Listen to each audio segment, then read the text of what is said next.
আমার daily income আছে 20,000 টাকা। দেশি মুরগির রান কি আমি খাবো না তুমি খাবা? ওই যে আমার গাড়ি চলে আইছে বাবা, আমি যাই। আব্বা ওঠো। বাবা 2 টাকা ভিক্ষে দাও বাবা। 10 টাকা দান করলে একের হাতে লক্ষ টাকার স্বভাব পাবা। 10 টাকা ভিক্ষে দিয়ে দেন রে বাবা। স্যার 2 দিন ধরে কিছু খাই না, আমারে 10 টাকা ভিক্ষে দেন স্যার। আল্লাহ আপনারে ভালো করবে।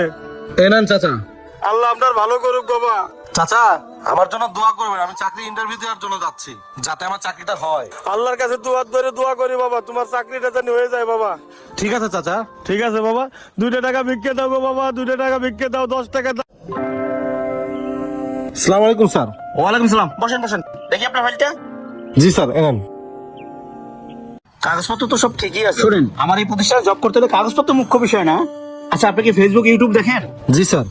আচ্ছা, রিসেন্টলি সোশ্যাল মিডিয়ায় একটা ডায়লগ ভাইরাল হয়েছে, চাচা হেনা কোথায়? এই ডায়লগটি কার এবং এই মুভিটার নাম কি বলেন? স্যার আমার জানা মতে এখানে এক্সপোর্ট ইম্পোর্টের ব্যবসা, আর আপনি আমাকে এই সম্পর্কে প্রশ্ন করেন। এই সম্পর্কে আমার যথেষ্ট পরিমাণের অভিজ্ঞতা আছে। এ কি ধরনের প্রশ্ন করতেছেন স্যার? আরে ভাই, সবকিছুর পাশাপাশি একটু বিনোদনের দরকার আছে। আপনি ট্রেন্ডিং তো বুঝেন না, ট্রেন্ডিং ফলো করতে হয়। আচ্ছা যাই হোক, বাই দা ভাই, মূল কোশ্চেন, আপনার কি টিকটক আইডি আছে? জি স্যার।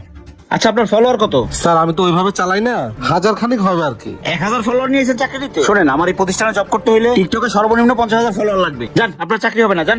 স্যার যে কোম্পানি চাকরি করতে গেলে 50,000 টিকটক ফলোয়ার লাগে, সে কোম্পানির চাকরি আমি করবো না। আর আপনি প্রশ্ন করছেন না হেনা কোথায়, হেনা কোথায় তুই যা খুঁজে দেখা। স্টুপিড কোথাকার, ফাজিল কোথাকার।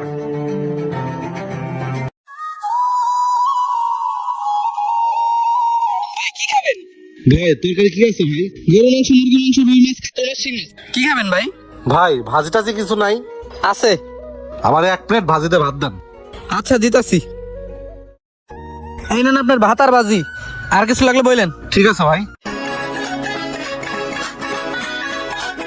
এই স্যার এদিকে আয়। কি লাগবে চাচা? দেশি মুরগির মাংস আছে না? হ্যাঁ আছে। দেশি মুরগির মাংস 1 প্লেট ভাত দে। ঠিক আছে, আনতাছি।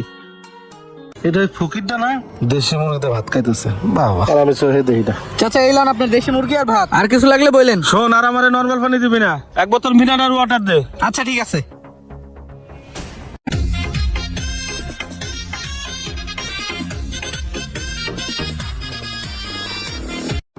এই মুবারক তুই কই রে? এই রোদের ভিতরে আমি দাঁড়িয়ে থাকবো? তাড়াতাড়ি গাড়ি নিয়ে আয়। আইফোন। চাচা আসসালামু আলাইকুম। ওয়ালাইকুম আসসালাম। চিনছেন আমারে? না তো। ওই যে সকালবেলা ভিক্ষা দিলাম। ও, ওই যে 10 টাকা ভিক্ষে দিলেন? হ্যাঁ। তা বাবা তোমার চাকরির খবর কি? না চাচা চাকরিটা হয় নাই। চাচা একটা কথা জিজ্ঞাসা করার ছিল। ক বাবা। এই যে আপনার গাড়ির জন্য দাঁড়ায় আছেন, আবার হোটেলে দেখলাম দেশি মুরগিতে ভাত খাইতেছেন, আর আমি যখন বাসায় যাব আমার কাছে রিস্কা করার টাকাও নাই, আবার ভাতও খেলাম সবজি দিয়ে। চাচা আপনার থেকে তো বড় ফকির আমি। বাবা তোমার একটা কথা জিজ্ঞেস করি, তুমি চাকরি করলে কয় টাকা বেতন পাবা? কত? সর্বোচ্চ 15-20 হাজার টাকা বেতন পাবো। আরে বাবা, আমার ডেলি ইনকাম আছে 20,000 টাকা। দেশি মুরগির রান কি আমি খাবো না তুমি খাবা? আব্বা ওঠো।